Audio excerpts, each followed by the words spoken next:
morning, friends. Good morning. I love the buzz of conversation before the service starts. It was so energetic this morning, and I love to hear that. I'm Abby Powell, and I'll be serving as your worship associate today.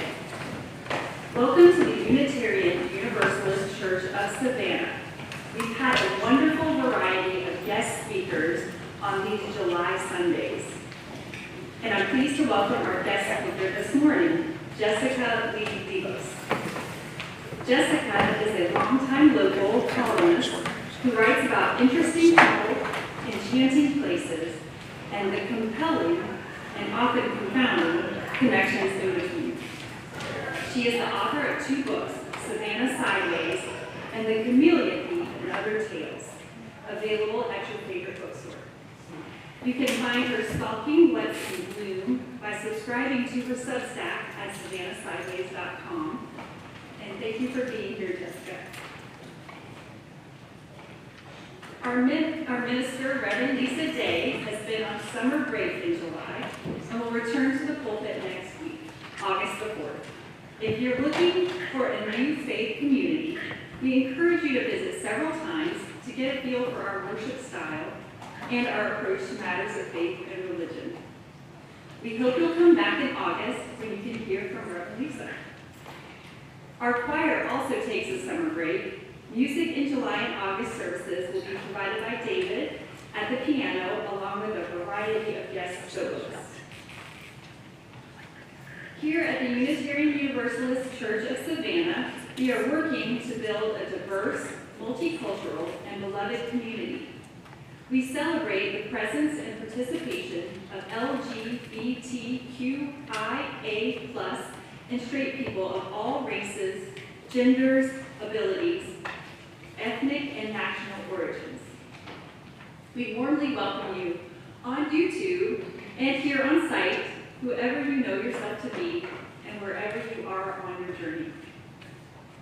If you're visiting with us this morning and would like to introduce yourself, please rise or raise your hand, and an usher will bring you a microphone so you can tell us your name and where you're from. Do we have any visitors who would like to say hello on this side? Tom's bringing a microphone over to you. Good morning. My name is Tiffany Dixon. I'm an implant from Bullitt County. I'm guest of Peter and Vicki. I'm just glad to be here. This is my first time visiting the Universalist Unitarian Church. So, thank you. Anybody else on that side? Oh, we've got one towards the front. No. Hello, my name is Monica. I'm here with my son Chris and his husband Sam and Sam's mom Elizabeth, and we're from Wisconsin and Minnesota. And Chris actually works for Reverend Lisa's brother. So that's kind of how we came here and decided to join you this morning. So thanks for having us. Okay, anybody on this side? Hello everyone, my name is Bonnie Grove, and this is my husband David Coates here. And we have been living in Savannah since 2021. We moved from Massachusetts, and my care company is Reformers for Social Justice Awareness. We will be putting on a fundraiser for you on August 10th at 7 p.m. in the sanctuary. So we're hoping that you go online, get some tickets, be at Eventbrite, and we would love to see you. Thank you so much.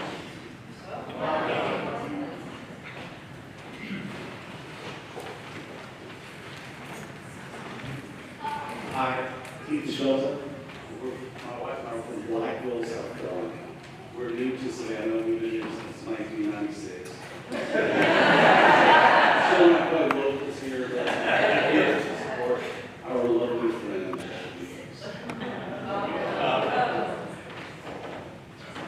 Good morning, I'm Mark Lobos. I am from Tacoma, Washington. I'm new to Savannah. I've been here since 1972. And I'm here to be a witness to my wife's talk today, and to meet all y'all, and to sit in your fantastic sanctuary. So, good morning. Thank you for having us.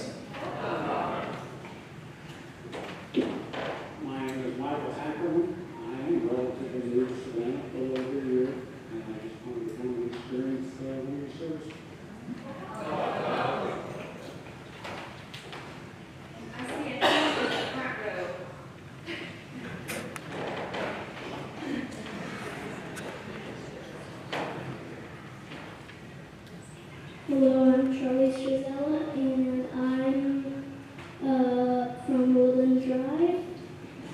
I don't know what else to say, so.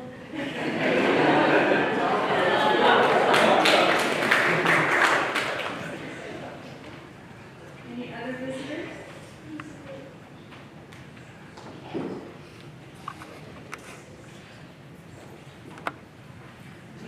All right, it's good to have you all with us. Please join us in our fellowship hall for refreshments following the service. You'll find the fellowship hall in the next building down the ramp through that door, or you can go around the block and just follow the crowd. After the children's story, the story for all ages, and after the offering, we will sing short responses that are printed in the order of service, or they can be found in our hymnal, so if you wanted to follow along. There are 2 cards in the pew back in front of you to help us gather information for the good of our community. Use the Rainbow Chalice card to sign up for our newsletter and to receive a welcome letter from our minister. And this card with the red heart and chalice is to share a joy or a sorrow. And if you fill out either of these cards, just put them in the collection plate in a little bit. Church announcements are emailed to members and friends on Tuesdays and Fridays. Check your email for complete details about the following. And our visitor Bonnie has already given us a preview. 12 Angry Jurors will be performed by the Performers for Social Justice Awareness of Savannah Readers Theater. And that's on August the 10th at 7 p.m. Tickets are $20 and available through Eventbrite. And those proceeds go to the church. Our continued participation in the Celebrating Families program makes a big difference in the lives of the family systems affected by addiction. You can sign up now as a volunteer to help provide meals for the program, which begins on August the 13th. The sign-up link can be found in the email blast, or if you have questions, please contact Chris Carroll or Judy Gauthier. And beginning next week, Megan Duckleberg will resume twice weekly meditation sessions held on Tuesday evenings at 6 p.m. and Thursday mornings at 10 a.m. in the green room, or flexible space downstairs in building 1. With the lighting of our chalice, symbol of our Unitarian Universalist faith, we enter into sacred time. Our chalice lighter this morning is Raven Dodd.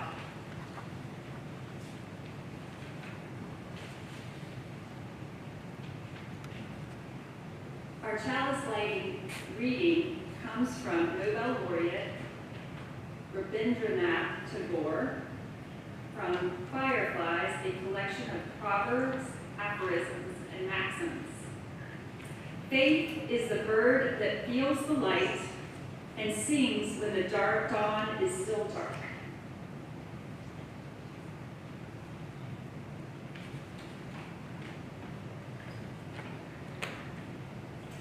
We come into this Sunday service with grateful hearts. Our call to worship this morning is a poem by Reverend Richard Hughes. For the sun and the dawn, which we did not create, for the moon and the evening, which we did not make, for food which we plant but cannot grow, for friends and loved ones we have not earned and cannot buy, for this gathered company which welcomes us as we are, from wherever we have come, for all our free churches that keep us human and encourage us in our quest for beauty, truth, and love, for all things which come to us as gifts of being from sources beyond ourselves, gifts of life and love and friendship, we lift up our hearts in thanks this day. Come, let us worship together. Please rise as you are willing or able and sing with us opening hymn number 126, Come Thou Fount of Every Blessing. It's in the gray hymn.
singing this time. So you're not sick of me?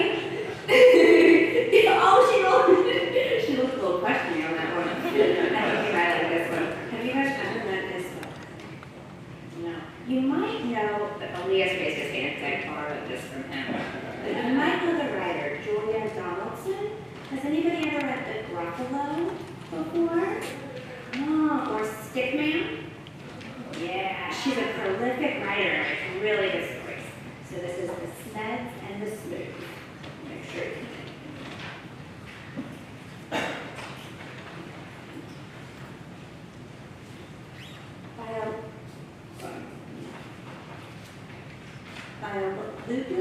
Can you guys hear? Yeah. Okay.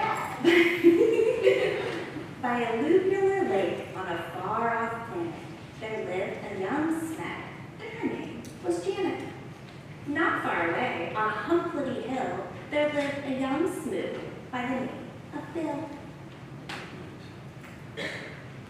Janet, like all Smeds, was red, and this is what her grandfather said. Never, never play with the Smooths. They sleep in holes. They wear strange shoes. They jump about like kangaroos. Never, never play with the Smooths. Bill, like the other Smooths, was blue, and these were the words of Grandmother Smooth. Never, never play with the Smeds. They have strange hair upon their heads. They sleep in funny things called beds. Never, never play with the Smeds.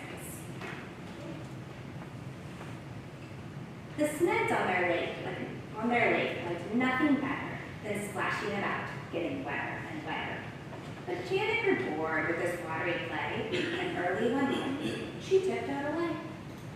The Smooths jumped about on their Humplety hill. They bounced up and down and never stood still. But Bill was beginning to think, this is boring. Early one morning, he set off exploring. Janet met Bill in the Workular Wood, where the truffles grew tall and the glom smelled good. The two rubbed antenna and played all day long. She told him a story. He sang her a song. Then they climbed to the top of a jerry coot and nibbled its juicy and jelly. Hold on. They climbed to the top of a jerry coot and nibbled its juicy and jelly-full fruit. Don't want to miss a rhyme. Till who should disturb them but Grandfather Smed, shaking his fist as he angrily said, Never, never play with a Smooth. There's such a crazy shade of blue. For the 100th time I say to you, never, never play with a Smooth. Grandmother Smooth was close behind, and this is how she spoke her mind. Never, never play with a Smed. There's such a dreadful shade of red. I'll say again what I've always said. Never, never play with a Smed. What do you guys think about that? Yeah. Boo! Years went by on the far-off planet. Janet missed Bill, and Bill missed Janet. But off they cracked whenever they could to sing and play and work over wood. The two of them grew and decided to wed. But what do you think their grandparents said? Never, never marry a Smooth. They're a beastly bunch. They're a crazy crew. They drink black tea. They eat green stew. Never, never marry a Smooth. Never, never marry a Smed. My dearest child, are you off your head? They drink pink milk. They eat brown bread. Never, never marry a Smed. Janet and Bill stole out that night while their family slept and the swoon shone bright. They clambered into the Smed's red rocket. Grandfather Smed had forgotten to lock it. Bill pressed the button and Janet steered. When their families woke, they had disappeared. The Smed said, Your Bill must have stolen our Janet and taken her off to a distant planet. The Smooth said, It's Janet who's stolen our Bill and lured him away from the Humplety hill. The Smooths climbed into their rocket of blue, and they said to the Smeds, You'd better come too. Suspicious and scowling, they soared into space. Till they reached planet Vumjum, a dry, gusty place. The Vums had long arms which they waved in the air, but they didn't have news of their runaway pair. The next stop was Lurglestrock, covered in roses and watered by beasts with small eyes and long noses.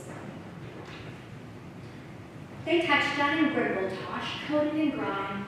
They searched planet Lurch and found nothing but slime.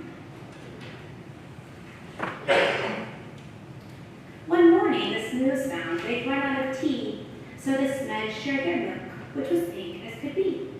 Then Grandfather Smed said, "My hair needs a trim," and Grandfather Smooth kindly cut it for him. They landed on Swoop where the Swoopies wore kilts. They flew to Klaboo where the Clabs walked on stilts. They searched all year long, then they searched longer still, but they didn't find Janet and they didn't find Bill. Alas, said the Smooths, and the Smeds said, "Alack, we have failed in our quest. We had better turn back." So they turned and flew home to their very own planet, and far below them they saw. You can't see it. I'll zoom in. Who's that? Bill and Janet. The rocket touched down and they ran to the wood where the truffles grew tall and the pom-poms smelled good. And there in a glade by the rocket of red were the runaway Smooth and the runaway Smed. They got lost and flown home again, only to find that all the others had left them behind. There was joy, jam, and jumping. Then Janet said, "Maybe you'd like to make friends with our dear little baby." A baby? A red one? A blue one? But no. You guys guess what color it's going to be? Color masters. That baby was purple from head to toe. They all hugged the Smooth Smed, their new baby brother, and Grandpa and Gran even hugged one another. They laughed and they splashed and they danced with delight, and they played with that baby from morning till night.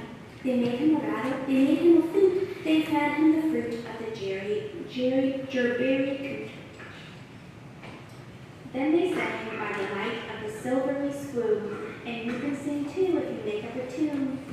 Play with the Smeds and play with the Smooths, play with whichever friends you choose. And close your eyes, and while you snooze, dream of the Smeds and dream of the Smooths. Thank you for listening.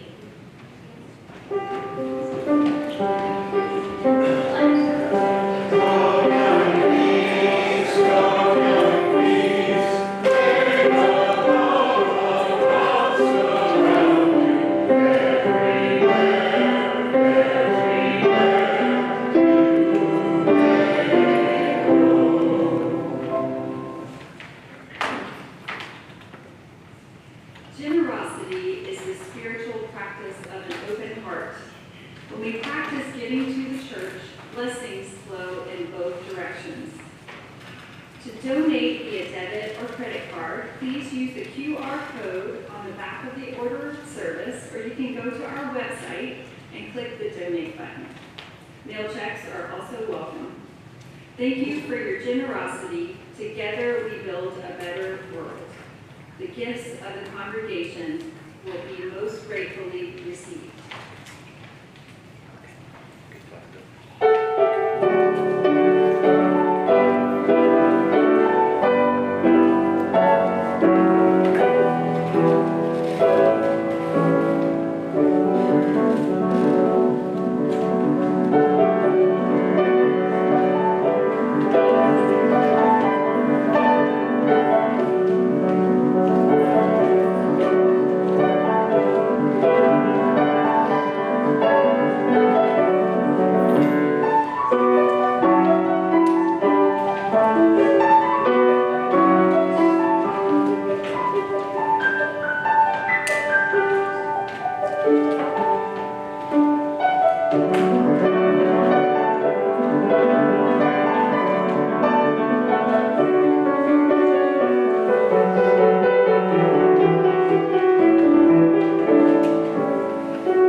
Lee Beckwith shares a sorrow in saying goodbye to Halo, her service dog, recently. Lee shares that Halo was her service dog for 17 and a half years. The privilege of her constant presence has been the greatest gift of my life. Let us hold all our joys and sorrows, spoken and unspoken, in our hearts as we join together in the responsive reading in the order of service. Sorrow is everywhere. Yet joy is reborn. As we mourn together, So we celebrate together. and offer thanks, That we are not alone. so may it be Now and in all the days to come. Let's prepare for a time of reflection and meditation by finding a comfortable seat, maybe closing your eyes, softening your breath. After our meditation reading, we'll observe a minute of silence, and then David will play music to bring us out of meditation. Our meditation reading is found in our hymnal. It is a hymn, Faith is a Forest, by Shelley Jackson Denham. And these are the lyrics. Faith is a forest in which doubts play and hide. Insights can hear the still small voice deep inside. Web of life, may this thread I weave strengthen commitment to all I believe. Vision be my guide as I seek my way. Lead me into this tender day. Speak through me in all I do and say. Seeds of both meek and strong are scattered in the air. Dignity shines undimmed by bigotry's glare. Web of life, may this thread I weave help me bear witness to all I believe. Justice be my guide as I seek my way. Lead me into this tender day. Speak through me in all I do and say. Fortune and famine ride the swift winds of chance. Sorrow and pleasure seem united in dance. Web of life, may this thread I weave mingle compassion with all I believe. Mercy be my guide as I seek my way. Lead me into this tender day. Speak through me in all I do and say.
Blessed be.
A reading from Valerie Ford.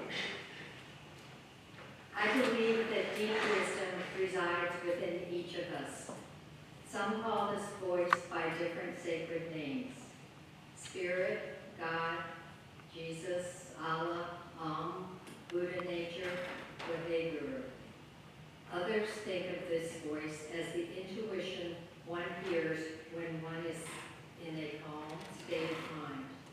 Whatever name we choose, listening to our deepest wisdom requires disciplined practice. The loudest voices in the world right now are ones running on the energy of fear, criticism, and cruelty. But I must not lose myself at the feet of others. My most vigilant spiritual practice is finding the seconds of solitude to get quiet enough to hear the wise woman in me. And from Rainer Rilke, Letters to a Young Poet. I want to beg you, as much as I can, dear sir, to be patient toward all that is unsolved in your heart, and try to love the questions themselves, like locked rooms and like books that are written in a very foreign tongue. Do not now seek the answers which cannot be given you because you would not be able to live them.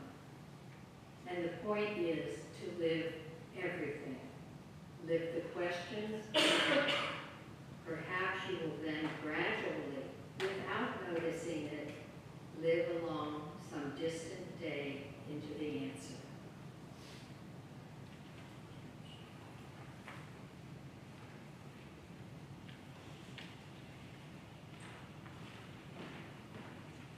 Please rise as you are willing and able, and let's sing hymn number 123, The Spirit of Life.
Good morning.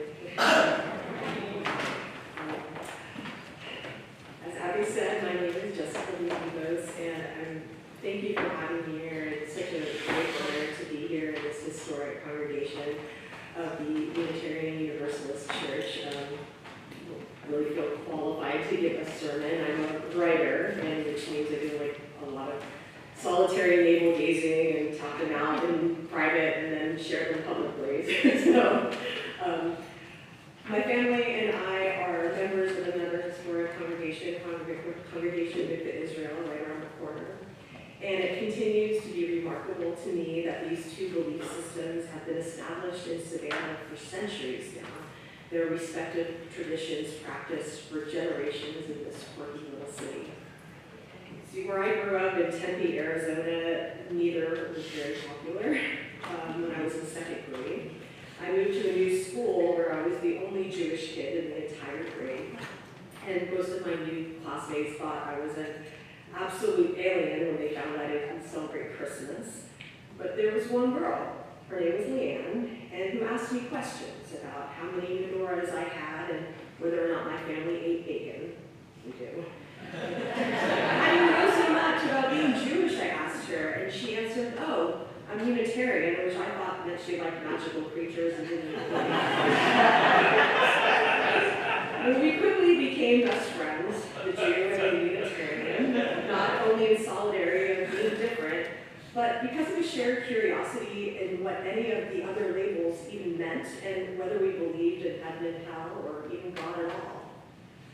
My family descended on both sides from people who had escaped terror and violence.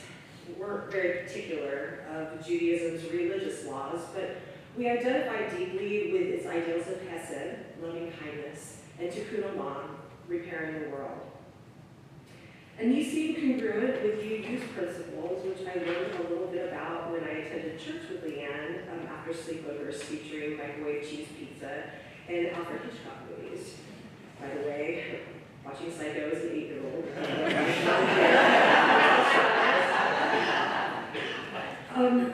I had a deep understanding that all of us were here together, here in our short time on earth, regardless of religion.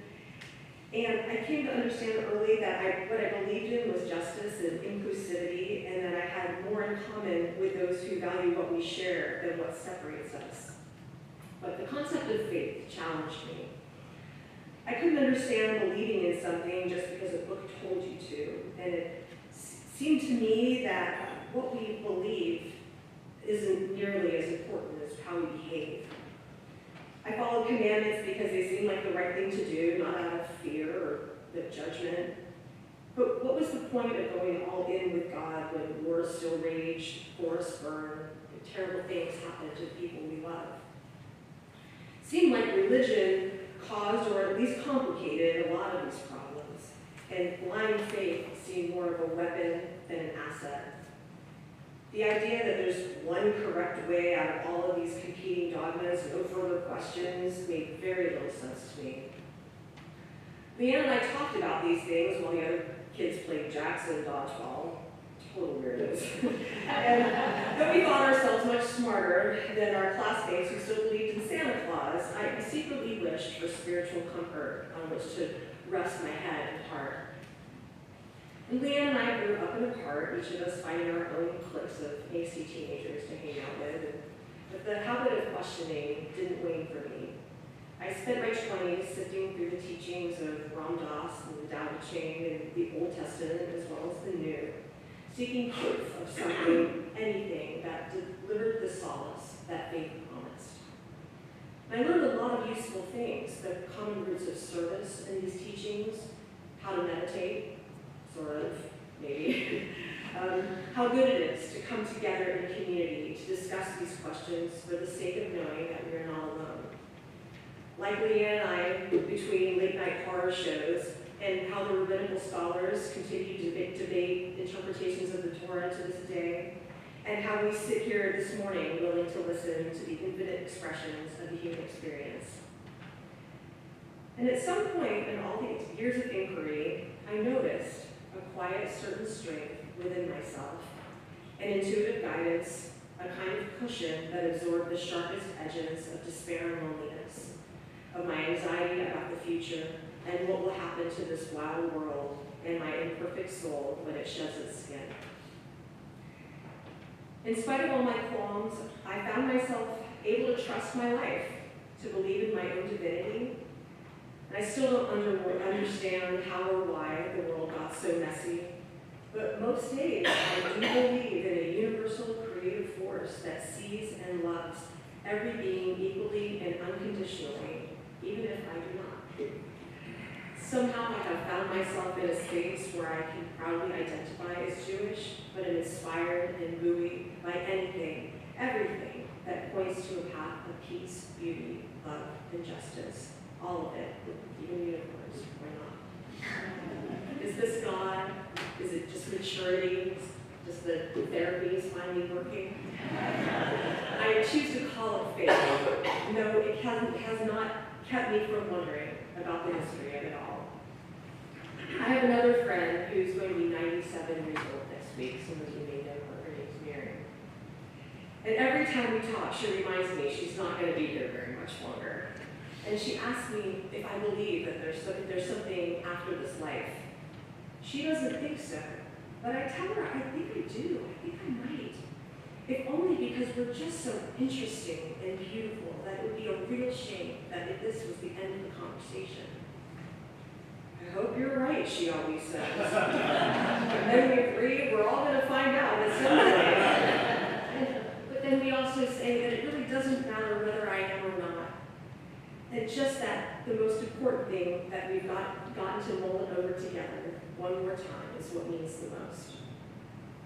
Now in my 50s, definitely past the halfway mark, I'm still figuring out what it is I believe, and I know I'm not the only one. Times are trying, mistakes are made, battles are lost, dreams are crushed. For me, faith does not dissolve the doubts and fears, but softens them, enfolding them into the meaningful relationships and miraculous moments that add up to a life. My life has been unbelievably rich, with blessings of a wonderful husband, healthy and happy children, amazing friends. Sorry. But who also share in this experience and constant confusion of what being human. As a writer, I get confused all the time, and sometimes I write them down, and sometimes I don't. I wrote a poem many, many years ago that I'd like to share with you that, in the spirit of Rilke, which, was expressed much better, but I'd like to share it with you, even though it's, written a long time ago. I haven't touched a cigarette in 20 years, I promise. But I'd like to share it with you now. It's called The Big U. The moon rises as a clear, sharp crescent, and the tea tastes orange sweet. How blessed I am to have this cafe garden haven just a few steps down my street.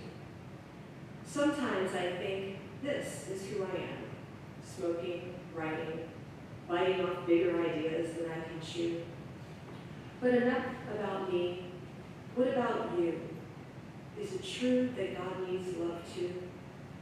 Is the right way to pray to give thanks first and ask for favors later? What if we never get Earth's shtick together and destiny murders itself all on a zillion pointless ends?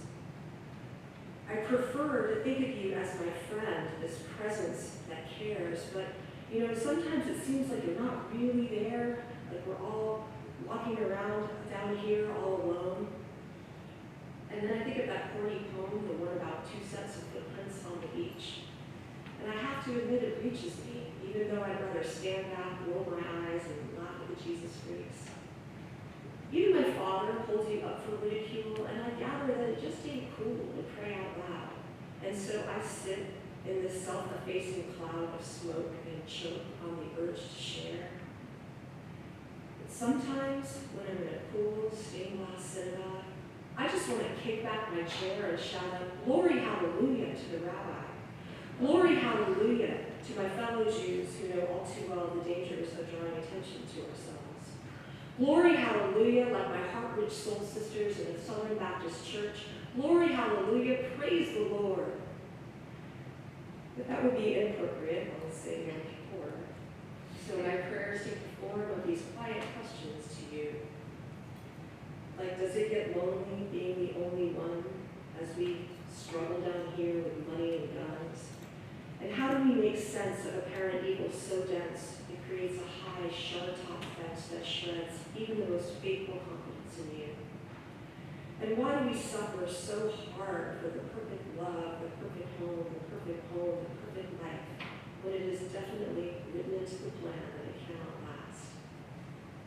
And as this present becomes past, I hear no answers from you, just two bad news teenage girls spinning on the ground. Nope, I don't hear a sound. Oh wait, there's somebody dumping broken glass next door. And then the rustle smack of a pack of cigarettes as it hits the floor. And the wind dies down, and I hear your voice. Okay, not a voice, but a hum.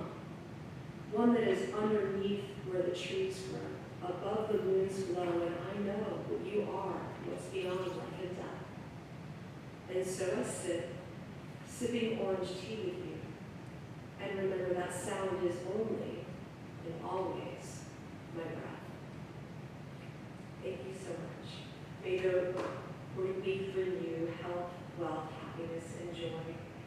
And we are going to read and sing hymn 354, verses 1 and 8.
Remain hopeful and support each other in love.